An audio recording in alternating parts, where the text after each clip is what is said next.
রায়কিশোরীর পাকা দেখা। ঘুম থেকে উঠেই মুখ গোমড়া করে বসে আছে রাই। চারিদিকে এত হইচই ভালো লাগছে না ওর। মা ব্রাশ আর পেস্টটা নিয়ে এসে বলল, হাঁ করে বসে না থেকে মুখটা ধুয়ে জলখাবারটা খেয়ে নে। বাবা বাজারে মাটনটা আনতে গেছে, আসলে ওটা তুই করিস। আমার এমনি মোটামুটি সব কিছু হয়ে গেছে, তোর ওটা হয়ে গেলে আমি চাটনিটা বসিয়ে দেব। কিরে, শুনছিস আমার কথা? মার তাড়া খেয়ে একটু নড়ে বসল রাই ওরফে মধুবনী চ্যাটার্জি। মধুবনী সবে জুওলজিতে মাস্টার্স কমপ্লিট করে যাদবপুর ইউনিভার্সিটিতে প্রজেক্ট অ্যাসিস্ট্যান্ট হিসেবে জয়েন করেছে ডিপার্টমেন্ট অফ লাইফ সায়েন্সে। ছোটবেলা থেকে মা বাবার বড্ড বাধ্য ওর। এই একই কারণে পাড়ায় ভালোই সুনাম ওর। আর ওর দাদা রিতমের, রিকের এবার MS ফাইনাল ইয়ার। ইদানিং হাসপাতালে যাওয়ার খুব একটা চাপ নেই, তাছাড়া সামনেই ওর ফাইনাল পরীক্ষা, তাই আজও বাড়িতেই ঘাঁটি বেঁধেছে। আরও একটা স্পেশাল কারণে বাড়িতে মাসিরা অলরেডি এসে গেছে, কাকারা পিসিরা সব আসতে চলেছে। আজ রাইয়ের পাকা দেখা। চোখে মুখে জল দিয়ে রাই খুব কান্না পেল। মনে মনে বলল, বাবা মা আমাকে একটুও ভালোবাসে না, আর দাদা তো নাই, সবাই আমাকে উঠে পড়ে লেগেছে তাড়ানোর জন্য। রীতিশা, ঝিনুক, ওরা তো দিব্যি আছে, ওদের মা বাবা তো বিয়ে নিয়ে এরকম বাড়াবাড়ি করছে না। এমন সময় বাথরুমের দরজায় জোরে জোরে টোকা পড়ল। কিরে, তোর হলো? খুব জোর পেয়েছে, দরজা খোল শিগগির। গলা শুনে বুঝতে অসুবিধে হলো না ওটা দাদা। কি হয়েছে কি তোর? বাড়িতে আর বাথরুম নেই নাকি? আরে মেশো গেছে ওটায়, তুই খুলবি না? আমি এখানেই। পরিষ্কারটাও কিন্তু তোকেই করতে হবে, প্লিজ দরজা খোল রাই। দাদার এই কাকুতি মিনতি ওকে একটু সামান্য আনন্দ দিল। বেরিয়ে এসে বলল, আরও তারা আমাকে, ভগবানের শাস্তি এসব। দরজা লাগাতে লাগাতে রিকও বলল, সেই জন্যই তো তোকে তাড়াচ্ছি, হি হি। জলখাবারে আজ ওর পছন্দের লুচি, সাদা আলু তরকারি, আর ওটা কি? প্লেটটা সরিয়ে রাই দেখলো জিলিপি। মনে মনে ভাবলো, না না, খুব একটা খারাপও বাসে না ওকে ওর মা বাবা। বিল্টুকে খাওয়াতে খাওয়াতে টুকু মাসি বলল, ও কি রাই, দেখছিস কি? শুরু কর, দেখ রিক সকালে উঠে তোর ফেভারিট বৈশাখী জিলিপি নিয়ে এসেছে লাইন দিয়ে দাঁড়িয়ে। দাদা কিন্তু তোকে বড্ড ভালোবাসে। মনে মনে হাসলো ওই। কই গো, বাজারটা ধরো। বাবার হাতে এত বাজার দেখে অবাক হলো রাই। ওমা দিদি, দেখো জামাইবাবু কি করেছে। টুকুমাসির গলা পেয়ে মা রান্নাঘর থেকে বেরিয়ে এসে বলল, তুমি তো মাটন আনতে গেছিলে, এত বাজার কেন করতে গেলে?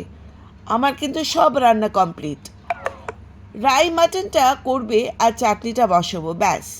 আরে ওগুলো তো কালকের বাজার, বেরোলাম যখন করেই ফেললাম, কে এই গরমে আবার যাবে? কি বলো টুকু? হ্যাঁ হ্যাঁ, ঠিকই তো জামাইবাবু। আরে ইলিশ নাকি? টুকুমাসির ইলিশের চিৎকারে খেতে খেতে রাইও ঘাড় ঘোরালো বাজারের ব্যাগের দিকে। বাবাকে বলতে শুনলো, মেয়েটা ভালো খায় তাই। মিষ্টিগুলো এনেছো তো সব ঠিকঠাক? তোমার তো আবার গুনে আনার স্বভাব। মার কথা শুনে হেসে উঠল সবাই, এমনকি বাবাও। কি রায়কিশোরী, মাটনের পাকাটা তো বেড়ে হয়েছে কি, তাই না? আমার তো দেখেই খিদে পাচ্ছে। ওমা, কাকাই, তোমরা কখন এলে? কাকিয়া আসেনি? সবাই এসেছে, তুই বেরো এখান থেকে, দেখ কাকিয়া কি এনেছে তোর জন্য। আসছি, তুমি গিয়ে বসো, আমি স্টকটা দিয়েই আসছি। ওদের 1200 স্কোয়ার ফিটের ফ্ল্যাটটা রীতিমতো হাওড়া স্টেশন মনে হচ্ছে রাইয়ের। কাকারা পিসিরা মাসিরা, এমনকি পাশের ফ্ল্যাটের দত্ত কাকুরাও চলে এসেছেন। এখনও আসা বাকি আসল 4 জনের, যার মধ্যে একজন ওর হবু বর, যার ছবি পর্যন্ত ও দেখেনি, নিছকই রাগের বশে। হিসেব মতো এটাই ওর প্রথম আলাপ। গেলবার বাবা মার কেরালা ঘুরতে গিয়ে আলাপ হয় দীপকের সাথে। হ্যাঁ, ছেলেটার নাম দীপ, ও জানে। আর জানে ছেলেটা FCI এর উচ্চ পদে চাকরি করে, ওর থেকে 5 বছরের বড়। আলাপটা এতটাই জোরালো হয় যে ওরা রাইকে না দেখেই পছন্দ জানিয়ে দেয়। অবশ্য মাঝে একবার এসেছিল, তখন রাই এক্সকারশনে গিয়েছিল। ঘন নীল পাড় আকাশি জমির ওপর ছোট ছোট জোনাকি জরির বুটি দেওয়া বোমকাই পরশে নিজেকে মেলে ধরেছে রাই। কাকিয়া ওর জন্য চন্দ্রানী পালস থেকে সুন্দর একটা ম্যাচিং সেট নিয়ে এসছে। চোখে কাজল পড়তে যাবে কি মনে হলো মোবাইলটা হাতে নিয়ে মেসেঞ্জারটা চেক করলো। দেখলো অনেকের মেসেজ, শুধু সৌম্যর ইনবক্সটাই ও খুলল। Good morning, 7:56। ব্যস্ত নাকি? 8:40। বুঝেছি, আজ তো তোমার পাকা দেখা। 10:34। মেসেজটা দেখবেও না? বেশ। 11:55। সৌম্য চক্রবর্তী, বয়স রাই কখনো জিজ্ঞাসা করেনি।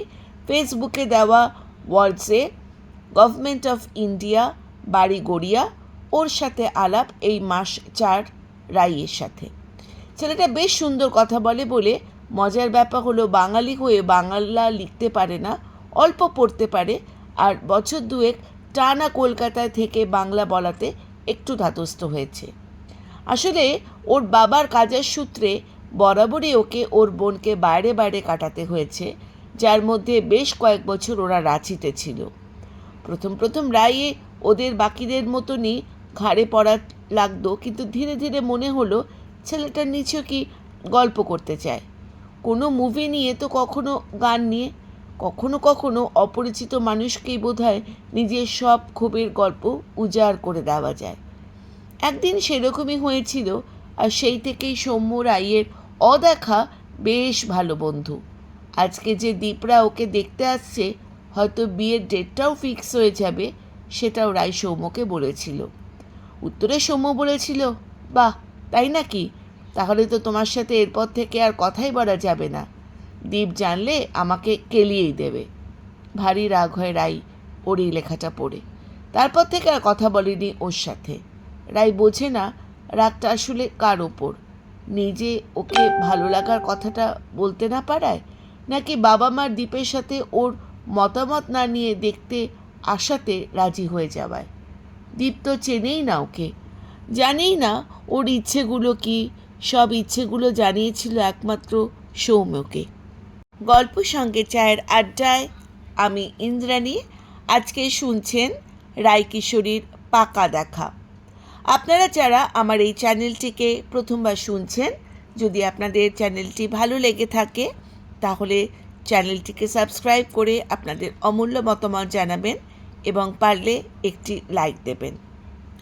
শুরু করছি পাকা দেখার পরবর্তী অংশ। টুকুমাসির গলার আওয়াজে ঘোর কাটে রাইয়ের। কই দেখি দেখি আমাদের রাইসোনাকে কেমন দেখাচ্ছে। কাজলটা পরে নিল রাই। লিপস্টিকটা হাতে নিতে নিতেই কলিং বেল বেজে উঠল। বুকের ভেতরটা মোচড় দিয়ে উঠল রাইয়ের। পিসি আর কাকিয়া এসে দুবার ডেকে গেছে, এর মধ্যে রাই সেদিকে ভ্রুক্ষেপ নেই। মোবাইলটা হাতে নিয়ে প্রায় 10 মিনিট আগে লেখা ওই মেসেজটা সৌম্য সিন করল কি না সেই দিকেই তাকিয়ে আছে। না, গত 1 ঘন্টা সৌম্য অনলাইন হয়নি। রাই ভাবছে সৌম্য কি ওর ওপর রেগে গেল, ফোন করতে যাবে এমন সময় মা ঘরে ঢুকলো। রাই, খুব সুন্দর লাগছে তোকে। দীপ চোখ ফেরাতেই পারবে না। মায়ের চোখের কোণটা চিকচিক করতে দেখে অজান্তে ওর চোখ দুটো ভিজে উঠল। কাঁদছিস কেন বোকামে? দীপ খুব ভালো ছেলে জানিস। প্রভাসদা, নীলাদি খুব ভালো মানুষ। তুইও বাড়িতে খুব আদরে থাকবি, দেখে নিস। আর তোর বয়সে একটা বোনও আছে, দীপের সুকন্যা। একবার আলাপ করে দেখ, ওদের ছাড়তেই চাইবি না, এত ভালো ওরা। কান্না জড়ানো গলায় রাই বলে উঠল, আমি বিয়ে করব না মা, ওদের চলে যেতে বলো। বাদরামি করিস না। কাকিয়া টুকুমাসি ওদের শরবত দিল, তোর কথা জিজ্ঞাসা করছে। কতক্ষণ ধরে বলবো তুই রেডি হচ্ছিস? বাবার মান সম্মান ডোবাস না, চল। মোবাইলটা ফেল। চেনামাকে হঠাৎ করে ওর অচেনা লাগছিল তখন। কে ডেকেছে ওদের? ওর কিসের দায় ওখানে যাওয়ার? বাবা তো ওর মত নেয়নি একবারও। ওই তো রাই এসে গেছে, আয় মা এদিকে আয়।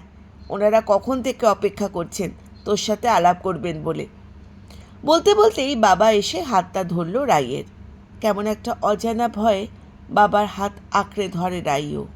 একজন অপরিচিত মহিলা উঠে এসে বললেন, সত্যি সাক্ষাৎ রক্ষী একদম। রাই বুঝতে পারে না কি বলবে। রাই বুঝতে পারে ইনি হলেন দীপের মা। বাবা ইশারা করে ওনাকে প্রণাম করতে বললেন। রাইও সেই মতো প্রণাম করতে যায়। হাত দুটো ধরে ওই মহিলা তাকে বুকের কাছে টেনে নিয়ে আসেন। তুমি পায়ে হাত দেবে কেন? তোমার জায়গা তো আমার বুকে, বলেই জড়িয়ে ধরে কপালে চুমু এঁকে দিলেন। এই দেখো চ্যাটার্জির রত্নটিকে, কি সুন্দর করে সেজেছে। সোফা ছেড়ে ভদ্রলোক এগিয়ে আসতে দেখেই এবার বুঝতে ভুল হলো না রায়ের যে ইনি দীপের বাবা। পায়ে হাত দিয়ে প্রণাম করতেই উনি বললেন, আহা কি করছো কি করছো, পায়ে একদম হাত দিতে নেই, চলো বসবে চলো। পাশ থেকে হঠাৎ একটা মেয়ে বলল, বাবা 1 মিনিট। হাই, আমি সুকন্যা। সবাই না রাই বলে নাম দিয়ে ডাকলেও আমি কিন্তু তোমাকে মধুমণি নামই ডাকবো। মৃদু হাসল রাই। দীপের মা বলে উঠলেন, আরে ওকে ছাড়, মেয়েটাকে একটু বসতে দে। মাথা নিচু করে বসে আছে রাই। সবাই হঠাৎ চুপচাপ। সুকন্যাই কথা বলা শুরু করলো, আচ্ছা মধুবনীদি, তুমি এরকম লজ্জা পাচ্ছ কেন? দাদাইকে তোমার পছন্দ নাই হতে পারে, আর দাদাই তুই বা কী রে, হ্যালো তো বল। হ্যালো মধুবনী, আমি দীপ, সৌম্যদীপ্ত চক্রবর্তী। নামটা শুনেই গলাটা খুব চেনা লাগে রাইয়ের। মুখ তুলে তাকাতেই দেখে সামনে কাউকে, পিসি আর কাকাইয়ের মাঝে সৌম্য বসে, সৌম্যর ঠিক পেছনে দাদা দাঁড়িয়ে। রাগে রাগের মুখ চোখ লাল হয়ে যায়। পাশে সবাই দ্বীপের ইন্ট্রো নিয়ে হাসাহাসি করছে। মেশো তো বলেই দিল, দ্বীপ মনে হচ্ছে তোমার ইন্টারভিউ দেওয়ার ট্রমাটা এখনও কাটেনি।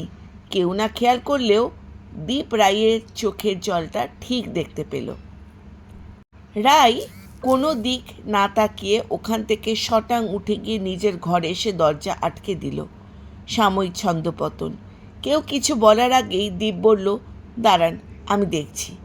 তুমি পারবে না বাবা, ও সকাল থেকে আমার মেয়েটার মন ভার, আমি ডাকছি ওকে। বলেই রাইকে ডাকতে গেল রাইয়ের মা। পেছনে পেছনে দীপ, রিক, সুকন্যা আর নীলাও এলো। আসলে ছেলে মানুষ তো, কখনো পড়াশোনার বাইরে কিছু করেনি, বড্ড ঘরোয়া আমাদের মেয়ে, তাই প্রথমবার একটু এরকম সিচুয়েশন, মানে বুঝতেই পারছেন। এক নাগারে দ্বীপের বাবাকে কথাগুলো বলে দম নিল রায়ের পিসি।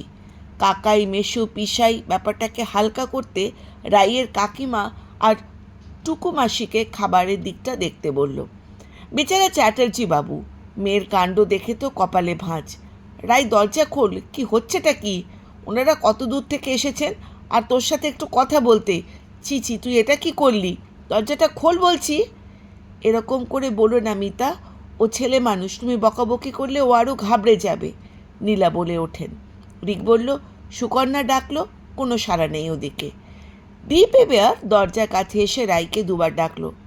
আই অ্যাম সরি রাই, দোষটা আমার। প্লিজ আমাকে কিছু বলার সুযোগ তো দাও। আমি কথা দিচ্ছি, তোমার আমার কথা শুনে না পোষালে বলে দিও, আমরা চলে যাব। দ্বীপের এরকম উক্তি শুনে ঘরে উপস্থিত সবাই স্ট্যাচু। ওদিকে কিছুক্ষণ পর খট করে একটা ছিটকিনি নামানোর আওয়াজ পাওয়া গেল। দীপ আবার সবাইকে অবাক করে রায়ের ঘরে ঢুকে ছিটকিনি তুলে দিল। এদিকে তখন নীলা আর প্রভাস গলা শুকিয়ে গেছে ছেলের এসব কাণ্ড দেখে।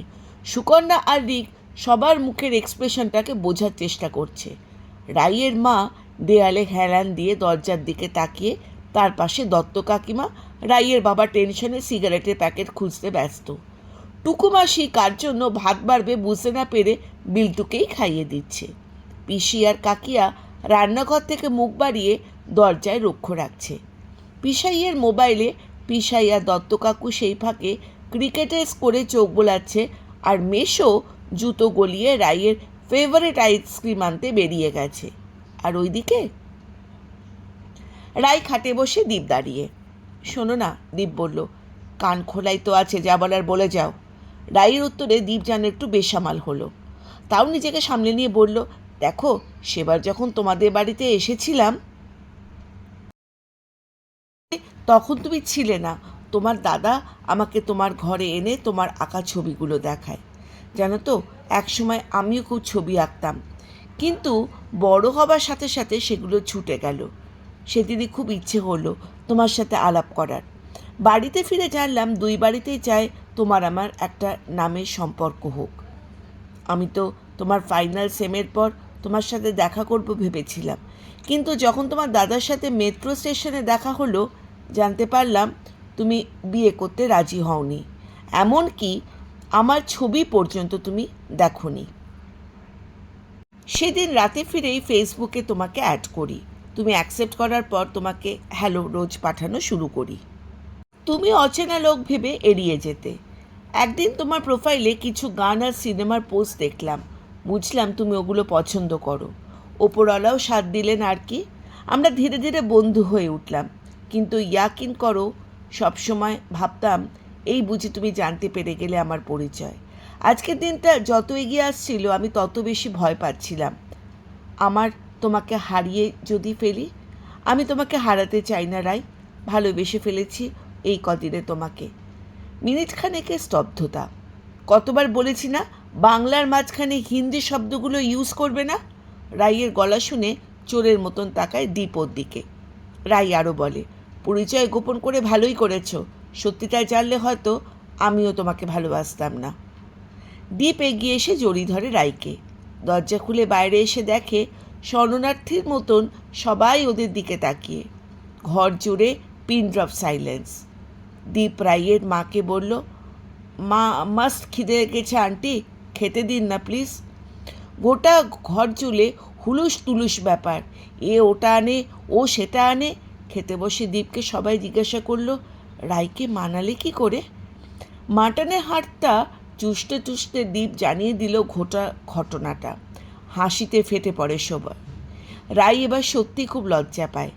আজ ৪ঠা ফাগুন, ইংরেজির ১৭ই ফেব্রুয়ারি। টালা পার্কের মাঠের উল্টো দিকের গোলবাড়িটায় গেট অর্কিড আর গোলাপে সেজে উঠেছে, আর জলজল করছে দুটো নাম, মধুবনী ওয়েডস, সৌম্যদীপ্ত। এর মাঝে অবশ্য প্রায় ১৪টা মাস কেটে গেছে। রাইয়ের ইচ্ছে দাম রেখেছে দীপ। নেট পাস না করে বিয়ের পিঁড়িতে বসতে চায়নি রাই, তাই অপেক্ষা করেছে ওরা। মজবুত করেছে ওদের সম্পর্ককে। মধুবনী চ্যাটার্জি অবশ্য গত নভেম্বরে পিএইচডি করতে ঢুকেছে স্ট্রাকচারাল বায়োলজির ওপর।